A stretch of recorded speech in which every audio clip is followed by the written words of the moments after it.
RG Kar medical কলেজের emergency building এর 4 তলায় সেমিনার হলে তরুণী চিকিৎসকের অর্ধনগ্ন দেহ উদ্ধার ঘিরে চাঞ্চল্য। পোস্ট গ্র্যাজুয়েটের সেকেন্ড ইয়ারের ট্রেনি ওই চিকিৎসক বৃহস্পতিবার রাতে অন কলে ছিলেন, রাতে ডিউটি করছিলেন। একটু বেশি রাতের দিকে খাবার খেয়ে রেস্ট নিতে গিয়েছিলেন। শুক্রবার সেমিনার হল থেকেই চেস্ট মেডিসিন বিভাগের পিজিটি ওই তরুণী চিকিৎসকের দেহ উদ্ধার হয়। খবর পেয়ে ঘটনাস্থলে পৌঁছান কলকাতা পুলিশের কমিশনার বিনীত গোয়েল।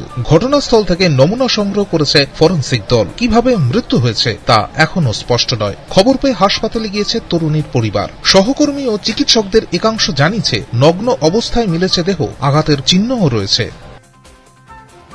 ব্যুরো রিপোর্ট, পূবের কলম ডিজিটাল।